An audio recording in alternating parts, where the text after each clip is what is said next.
Hello, viewers. I'm Yashwendra Singh, Executive Editor of ETCIO and the moderator of this topical fireside chat on Your Data, Always On, Always Safe.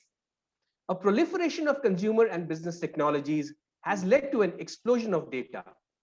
Harnessed effectively, this data holds enormous value for organizations looking to generate insights to improve their operations and customer experience.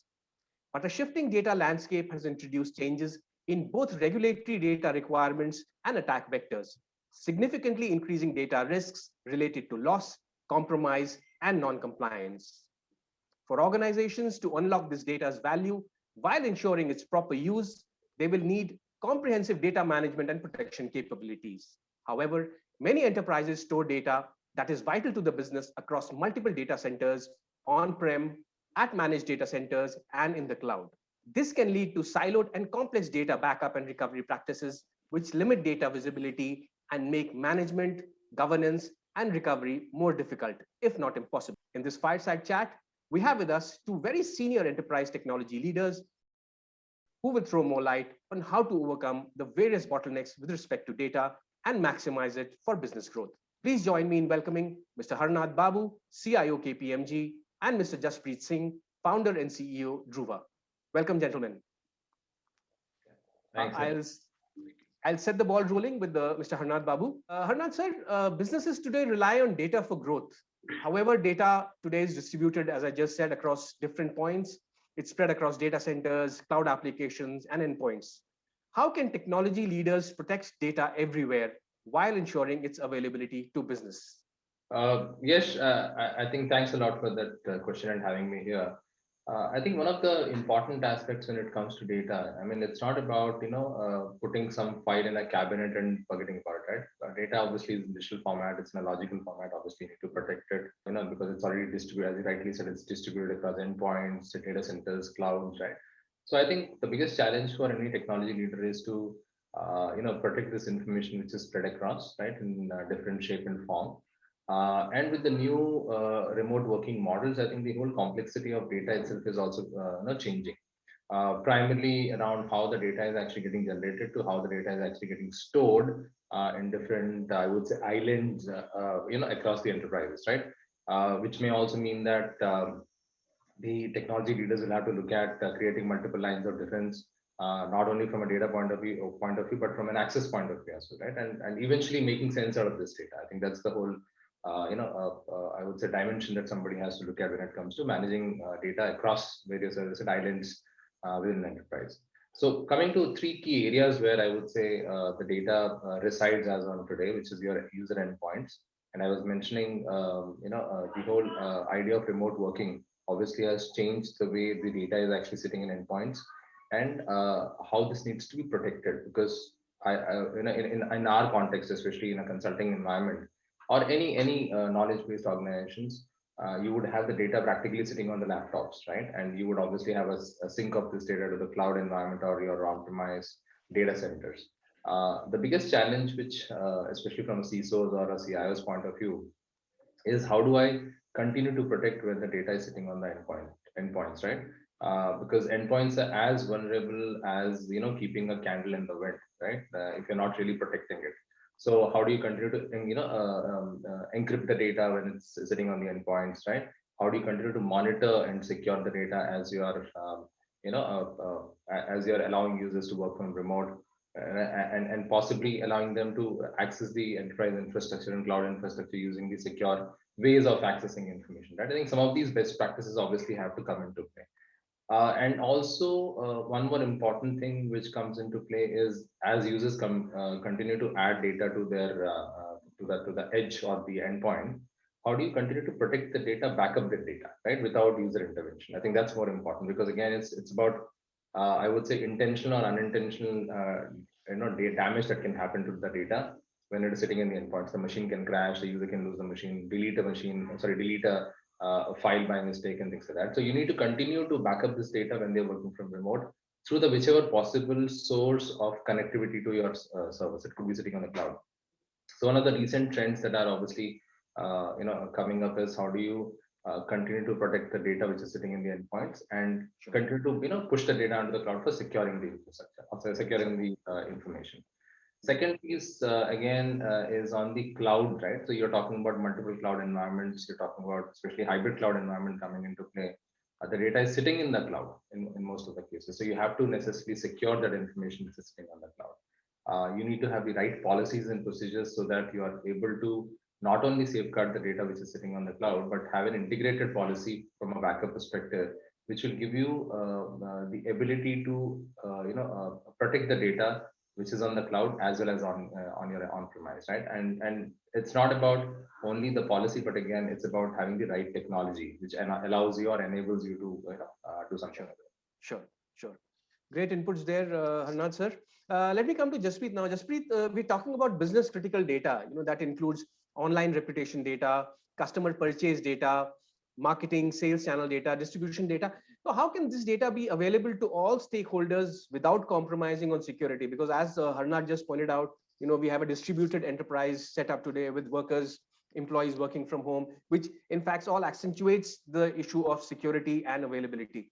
Your thoughts here, Jaspreet? First of all, as data gets more and more distributed, or more and more diversified in nature through applications or types and availability in clouds, the sort of the security controls are have to be more and more centralized, just to make sure that the oversight, as Anant mentioned, on access, on availability, have to sort of more and more centralized. Once you have a central procedures to understand what's get created, how it's get created, then you can carve out sufficient rights or access points for multiple stakeholders sort of come in, inspect it, and sort of and sort of go from there. Also, there's a new form domain, not so new, but it's sort of coming on more and more about like how do we have oftentimes the data sitting in multiple applications a moving target, and if multiple stakeholders want access to this data for governance purposes, for BI purposes, of multiple purposes, oftentimes a copy of data, in many cases a backup or DR copy of data, is a more meaningful form to sort of get in a single location, lock it down, and then open an access from a secondary copy to multiple stakeholders versus a primary copy which is sort of led to access to different places. So it depends on ultimately what the outcome is. A more centralized security control or data protection control, and then opening it up to different parties, given the access control they may need, may be a better strategy to go forward. Sure. Great, Jaspreet. Coming back to Harnath, sir, cloud adoption has enjoyed high growth in recent years, especially in the last 1 year. We've seen how enterprises have gone for cloud. It has obviously enabled a shift from capex to pay-as-you-go financial model, and it has enabled agility for developers to build and ship new products or features faster. What's the strategy to bring about simplicity and scale of the cloud to enterprise backup and data management? This specific area, how can cloud be leveraged for these? So I think yes, certainly as Jaspreet also mentioned, the idea of the data sitting across different parts of the organization or an enterprise, especially different islands. The challenge that typically comes into mind is how do I continue to protect this information across, right? So let's say if you're running a typical enterprise, most of the infrastructure will be, let's say, on-premise. What happens is you would have policies, you would have certain technologies, which will allow you to back up this information in your conventional backup platforms, right? And possibly the biggest challenge that typically comes is how do I continue to provision for more and more infrastructure that comes into play? Because the data is growing really fast. Look at an e-commerce company. Look at, let's say, in our case itself, right? The data is just growing, right? That's growing very, very fast. The biggest challenge we face is how do we continue to fulfill the hunger of the data, right? In the sense of, or the backup system itself, right? So the backup system is saying, give me more storage, right? And again, because the data is more coming, right? So what's happening is that's putting a lot of pressure on the whole, I would say, chain of provisioning of infrastructure, the whole chain of, I would say, the administration, right? Because for a type of a workload, you will need to have a type of a, I would say, an applications, because let's say if it's a cloud, you will need to have a different application for or a backup kind of a software to manage the backup. If it's on-premise, you'll have a different one. If it's an endpoint, you have a different one, right?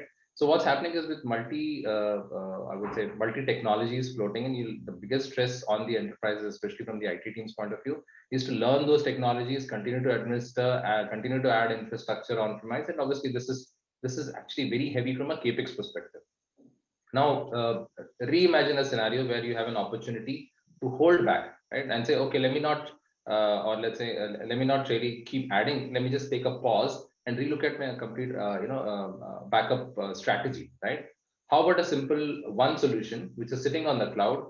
It continues to absorb data. Obviously, it has to be secure as per your organization policies. You need to obviously put the right kind of solutions, but the idea is it's one solution which is basically absorbing all the data from a backup perspective. It is deduplicating it because you're not really consuming more and more and more storage. Because the moment you say duplicate data, right? Obviously, as I said, as I was mentioning earlier, there are different islands of data, right? So as you're deduplicating data, it also requires a lot of power, right? When I'm saying power, it's about compute power, right? Because there's a lot of processing power that is required from a deduplication perspective. You need high speed, storage, right? High capacity and high speed storage.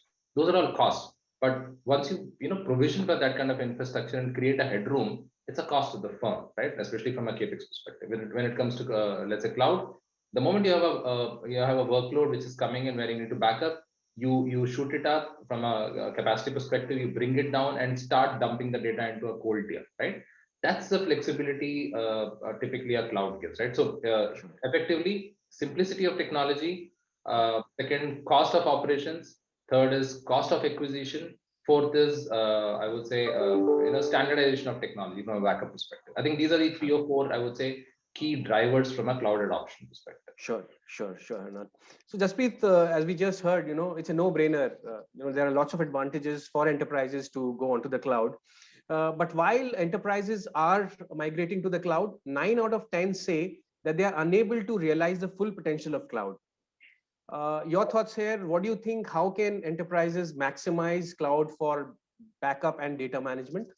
So cloud in general, it's a great question. I think it all comes down to what the enterprise priorities are. Cloud as a general term means a lot of things to a lot of different people, but it all depends on where the starting point is. Most enterprise, want to get the simplicity and benefit of cloud, which means that they want to consume a resource, be it backup, be it collaboration, be it BI, at a global scale at a fixed price point. And that's what cloud really does. But it's important to realize like what's a right place to start. What's oftentimes, there's a big IT landscape. Where would it make the most sense to start with cloud? Number one. Number two, it also stands for where is the right skill set in the organization to start. Is it going to be a project which is born in the cloud? Is it going to be a lift and shift project? And finally, the governance, controls, and checks and balances, right? And for security costs, the company has the right oversight on these areas. So given the complexity of some of these new form approaches in cloud, oftentimes SaaS or consuming as a service business model makes it simpler for organizations to sort of consume cloud in many meaningful manner. For example, most enterprise before they tried Office 365, the previous generation was to let me try my hosted exchange model.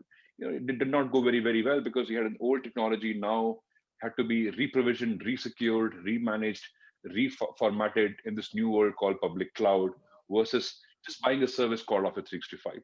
And same holds true for backup or now data warehousing or data lakes. SaaS models are becoming more and more dominant, saying, the world is not producing more backup admins. The world is not producing more specialized talent. The talent is getting more and more generalized. Is it more appropriate to have a vendor deal with the minutiae and details of security, of governance, and cost management, and the enterprise gets the benefit of cloud by appropriately choosing a vendor, to Harnath's point, standardizing on a technical stack, and then leveraging the best value of it, right? And specifically, since you asked the question about backup, backup is a 3R problem. You don't typically do backups or DR or even other needs of data manipulation more than a few hours a day, right?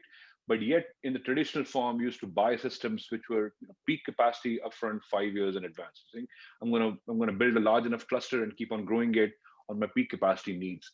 So whenever the workloads are more and more elastic, where you need it for a certain amount of time, but you still have to build it for peak capacity, cloud is a really great model to sort of fit those models. So it all depends upon where the skill set is, where the technology maturity curve is, and if you can start with a SaaS solution, sort of smoothen your curve and adoption into cloud. Wonderful comments there, Jaspreet. So Arnath, there are several challenges with respect to cloud, but one challenge that really comes to your mind when you talk about cloud is security. In the post-COVID-19 world, ransomware has seen a huge spike. The pandemic sparked a 72% increase in malware growth, with 77 ransomware campaigns in just the few months of the pandemic. How can IT decision makers prevent or mitigate ransomware attacks? Sure, Yash. As you rightly said, Yash, I think ransomware is the second most frequent malware attack that has obviously been seen after command and control kind of attacks, right? And again, and the very reason is users now have started working from remote, and they are obviously falling prey to phishing attacks. I mean, very easily, right? Phishing attacks, and also it's very easy to drop a malware or a ransomware into a user machine without really the user knowing about it, right? So I think. And again, once you start operating in an environment which is very hybrid and possibly a different kind of environment, it becomes even more challenging, right, from a user perspective. And one of the biggest challenges most of the enterprises, at least I've heard in the last couple of months, is many of the organizations which are not even thinking that security is important now started, and that has actually become a board agenda, right? And in fact, I've spoken to some of the chairmen of some large enterprises, and one of the things that they mentioned is we are thinking about security very seriously. So I think from the role of a technology leader, I think it's important while this is on as a challenge, but it's important for them to start making aware people saying that what they are supposed to access and what they're not supposed to access. Right? I think the whole security awareness has to be increased in an organization, right? And the technology leaders also can start deploying technologies related to, let's say, email protection, to endpoint protection. I think these are the sources, or I would say these are one of the channels through which the ransomware can actually come in. So that's one. Second is if you still fall prey to a ransomware attack, you should be able to retrieve the data, right? Irrespective of wherever it was sitting, right? It could be sitting on the cloud, or it could be sitting on the endpoint as well. You should be able to retrieve the data and seamlessly give it, rather than really falling prey to the demands of the the hacker, right? And one thing that we have seen in couple of I would say years is cloud is assumed to be by default secure. So what we've also seen that many of the organizations, especially system administrators or maybe people who are working on the cloud, they believe that I put the workload on the cloud, I'm secure, right? I'm not really exposed to anything, right? In terms of, I don't need to really back up the data because the cloud provider takes care of it. I don't need to really secure it because the security is taken care of, right? I think some of those myths also have to be busted to start with, right? You also have to comply to the basic cloud compliances or hardening of cloud instances so that you are able to secure your workloads as well, right? Having said that, the most important part here is the availability of data even after an attack, right? So you need to have the information backed up as much possible, and continue to stay vigilant about and not I would say be comfortable because these attacks will obviously increase, right? So you need to continue to do vulnerability assessments or maybe some of the proactive approaches to manage your security, right? So I think that's the only way, right? At the end of the day, you have to be more proactive than reactive when it comes to issues like these. Great. So Jaspreet, do you echo Harnath's sentiments there when it comes to the kind of strategies that CISOs or CIOs should adopt? What else do you think they should do to try and prevent or mitigate ransomware attacks? Yeah, some great point made by Mr. Harnath. I think I would completely echo the sentiments made. I think security in general is a sort of a layered model, right? So you often have to have layers of defense to tackle the problem. Security also tends to attack the lowest common denominator, which often tends to be an endpoint, an unmanaged application setting where you thought you're the most secure. You may be vulnerable in many locations. People are building this layered model of approach, right? One model, the layered model being, am I putting enough defenses to make sure my weakest links are the bare minimum protected by a anti-malware or anti-ransomware technology? Then am I making enough defense mechanism to make sure if in case an intrusion does happen, can I investigate? Can I am I putting security orchestration, automation, and tools to make sure I can catch the intrusion, I can record it, I can inspect it, I can, then finally is that how am I gonna recover in time, right? Which is where backup comes in or DR comes in. How do I make sure I respond to a incident, and by recovering appropriately, and then maybe eventually also investigate and do a full forensic analysis. Oftentimes the trouble happens also is when these tools do get deployed in enterprise. Enterprise deploys a malware inspection or a SIM or a SOAR or a backup technology or a investigative tool. The complexity sort of happens when these tools don't talk to each other, right? And you have to look at multiple threat vectors to correlate, saying, wait a minute, did I really get hacked based on which input, and how do I respond to it based on which software? So the need of the hour is to have a more integrated data fabric or integrated security fabric where a response mechanism, some sort of a tracking, response, measurement, everything is sort of well integrated. That's what Druva is also trying to do to make sure we appropriately integrate with Palo Alto software or FireEye or other SIM and SOAR tools like Splunk to respond to incident holistically. Great. Sure, Jaspreet. Moving on, Harnath sir, it's really crucial for business technology leaders to enforce data governance and extract more intelligence with search and analytics to unlock the full value of data. Because data, if you don't analyze, is, I feel, of no use at all. So, what's the best approach to meet these twin goals? So yes, if you look at the primary challenge that most of the enterprises are facing is the growing regulatory demands and compliance requirements around data. Right? I think while you are capturing the data, but I think the challenge will remain with the new GDPR privacy regulations that have come in. There are different regulations which are sector-specific regulations which are applicable on the data, primarily around availability or privacy perspective. Right? We have seen some of the recent incidents where large banks or large institutions are unable to kind of protect the data and give the uptime to the users, right? I think when the bottom line is obviously how do you continue to make sure that irrespective of whatever technology disruption you're facing, your data is secure. I think that's important, right? Second is the biggest dependency, and to answer your question is, how do you bring all this data to one place? I mean, if you want to make sense out of the data, you need to have the data in one place. You can't be having the data sitting in everywhere and then you're trying to make sense of it. I think that's the second thing, right? And third is the enterprise also have to look at data in data governance in a holistic manner, right? And enforce a strategy which includes policies, rules.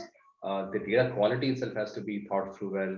The metadata management also obviously has to be done, or the master data management, right? And again, all these are, I would say, key variables or key aspects to making sure that you start making sense out of the data which is sitting across your enterprise, right? And the biggest point which we've just mentioned is of concern to most of the organizations, data security itself, right? So I think it's important to establish clear ownership of the data. I mean, you have the marketing team generating some data, you have IT team generating some data, you have operational system generating some data, but somewhere you have a problem where the whole ownership itself is missing, right? I mean, at the end of the day, the custodian is IT, but the ownership obviously becomes a problem. Who is going to be taking the ownership of integrating this data and making sense out of this, right? What are the processes? Who are the stakeholders who are going to be making sure that your information is making sense at the end of the day?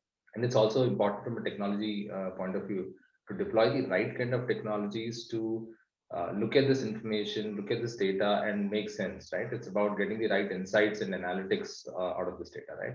Once you're established with all this, I think it's important to have the relevant and reliable as well as timely information that you are looking at from a process perspective, right? So you need to have the right solutions as well, right? To make sure that you are able to bring out those insights, right? It's not about just keeping the data with you, but it's about the right solutions and technology to also bring out the data and the right view as well, right? For appropriate decision making. So effectively, what we are saying is data has to be together. You have to have the right policies. You need to identify your stakeholders and need to have the right technology to make sense out of the data. I think that's the whole cycle somebody has to follow to make specifically around this particular point. Jaspreet, your perspective on this? I think very similar to what Mr. Harnath already said. I think a couple of points, right? I think the need to the threats, as Mr. Harnath said, the threats on regulatory compliance needs, the security threats and data are increasing. Data is getting more and more diversified. and in the over time. The need to sort of centrally manage data and also trying to make sense out of it has been there for last 25 years. Right? It was not been able to fulfill for two fundamental reasons. One, the technology architecture stack to make actually data usable, mineable, wasn't as mature, right? So far. Second, the interpolitical boundaries of a organization were, pretty critical, right? For example, the backup guy always had all the data anybody wanted, right? But it was not in the right format for people to actually go and mine it. B, the poor guy, the only time he was called forward and when he was going to get fired for a field backup, right? So he didn't want to collaborate with anybody else, and nobody else wanted to bother him, because the poor soul was trying to only manage backups, right? So cloud changes these perspectives, right? Cloud changes perspective because the crunch time need to get right amount of compute to crunch the right amount of data in the right amount of price point is possible in public cloud, given the elastic nature of these use cases. You're going to be doing data mining for governance compliance, once on a particular case or particular event, you're going to be mining data only for a particular amount of time. Right? So cloud is a very good architectural choice for solving some of these use cases, especially if the solution comes in form of SaaS, because the price point and skill set can be matched, right? Second, cloud also creates this notion of enterprise, uh, you know, shared responsibility kind of a model, right? Where multiple stakeholders, so security, risk, compliance, backup, DR, they all can come together to sort of work on their side of data model to get their side of results without trying to, mess with each other's architecture. And that's the beauty of this model is where sort of enterprise can now leverage the same copy of data for multiple use cases in the right price point, right? Because you know uh, there's a right saying, the complex is competent but simple is genius, right? In these cases where simplicity will drive a lot of these use cases, where visibility will naturally increase and people will get to solving the use cases versus try to do the plumbing and of just getting the architecture to work. Great, great. My next question is also to you, Jaspreet.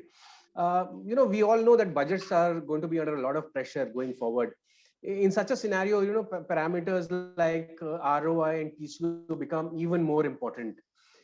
Can cloud data protection help in reducing TCO by as much as 50%? I have read some reports that claim this. How can it be? How can it bring about agility as well? Your thoughts here? Is that possible? Reducing TCO by as much as 50%? So great point. So if you look at backup in general, it's actually not a single application. Historically, it's been a multi-vendor solution, right? Typically, you used to buy a backup software from the right providers and then buy appropriate amount of hardware. Then you have to have some sort of pairing for long-term retention in terms of the tapes or cloud or longer distance replication. Then you had the whole stack of do I have to have third-party resource manager, to have to have buy upfront and then manage over time, or or hire in-house resources. So then power, cooling, budgeting. So it was a multi-vendor solution. And then even after all this effort, it was only usable for one area only, which is backup and recovery. And all the things we mentioned today on the call, like disaster recovery or e-discovery or compliance or regulatory preview or risk or forensics, sort of had to have their own sort of copy of data, right? So cloud simplifies, and through simplification actually reduces the cost in two areas. One, as I mentioned, back over the 3R problem, by building the right architecture in public cloud and sort of leasing this architecture through a SaaS vendor versus trying to build a multi-vendor solution, sort of simplifies your architecture, simplifies choices, and sort of reduces the cost radically, right? Number one. Number two, you have pay-as-you-go model where you're deploying, you're almost consuming and deploying what you're buying almost immediately basis. There's hardly any shelfware need to be, right? So your consumption is improving of what you're buying and consuming, and which actually improves your overall efficiency and resourcefulness. Number three, as I said, the enterprise collaboration model from security, risk, compliance, and disaster recovery built around a similar architecture is actually improving the public cloud. So all these factors actually make cloud a perfect fit for a very elastic workload like this, and helps you reduce cost radically. Sure. Great. So, gentlemen, we've had a great discussion. We're fast running out of time. So one final question to both of you before we wrap up the session. I'll start with Mr. Haranath. Nath sir, what are the multiple factors that organizations need to look at while considering a backup and data management technology deployment? So whatever we've discussed so far, I think it's a matter of summarizing that, right? So I would say at the end of the day, if enterprises are looking at an efficient, I would say, data management platform or a technology from a backup perspective, I would say data availability and accessibility is the key. Right? At the end of the day, you need to have a solution which gives you data when you require, right? Second is the scalability of the solution, because as we discussed, with hybrid environments coming into play, with remote working capabilities that enterprises are adding today, I think it's important to have the solution which is more scalable and expansible, I would say, which may mean that can cover as much of a scope that you're adding to it, right? You're not really creating again islands of backup solutions. The third is again, the workload portability. So today I may be having a limitation, or let's say I may be having a comfort with a specific cloud service provider, but I may not be having that comfort tomorrow. So I should be having a solution which typically helps me doing easy migration from one cloud to another, and also helps me the whole challenge of ingress to egress. I think if that's at risk, I think that's a lot of comfort to the enterprise. Third is, I think, the point which Jaspreet was mentioning about the overall, the cost of ownership, reduced capex, right? Possibly a better optimized OpEx, right? I think if that's again taken care of from a backup solution perspective, or let's say data management point of view, I think it makes sense. Security is again one of the key, I would say, consideration for having the right solution. And I would say, and to one of our earlier points, right? You have the data, but if I'm unable to make sense out of the data, it doesn't make sense, right? So the solution should also be able to give you the right reporting and analytics capability, so that you are able to at least figure out what you have, right? From a data perspective, you are able to govern the data as per the policies that you define, and especially from a retention point of view, you should potentially be able to, let's say, dispose of the data if you don't really require it. You should be able to do a legal hold on the data if you really need to, right? I think some of those capabilities should be there. And last but not the least, I think a partner who can provide you support, right? It should not be that you've taken the solution and again you are trying to figure out what to do with it.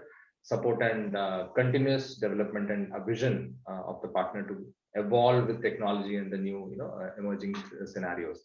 I think, I know it's a long list, but again, purely from a CIO point of view, I think these are the key priorities when it comes to data management platforms. Sure. Jaspreet, final comments from your end? I think exactly echo the thought Mr. Harnath said, maybe adding one or two more points to it. I think in general, I think storage or storage is the most depreciating asset in any organization. At the same time, data is actually appreciating in its value. So future proofing is probably one aspect. That how do you future proof to your tomorrow's need of use cases, a vendor which can solve your not just today but tomorrow's use cases, in use cases of value of data, as Mr. Harnath said. Also, future proofing the next generation of applications you're going to deploy, right? That's one. Second is skill set, right? Skill set mapping, right? Which is a very important factor as we look at digitalization or digital transformation, that this vendor helps me with my skill set. There's a massive skill set shortage to go in this cloud journey. This vendor helped me utilize my current skill set appropriately for the better value of my organization, or am I committing to something I would have to literally manage and patchwork over long term? So skill set and sort of future proofing is what I'll add to what Mr. Harnath said. Great, gentlemen. That's all we have time for. To sum up the discussion, as businesses get back to the new normal in the post-COVID-19 world, it will be crucial for IT decision makers to ensure always on, always safe data for their businesses. Simplifying your data management with cloud extends your organization's opportunities by improving experiences, increasing the speed of recovery, reducing risk, driving data analysis and innovation. The key, however, lies in finding a solution with the critical capabilities needed to support the full data management lifecycle, from protection to innovation. With this, I would once again like to thank our expert speakers for their wonderful insights and our viewers for watching this session. Stay healthy and stay safe. Thank you.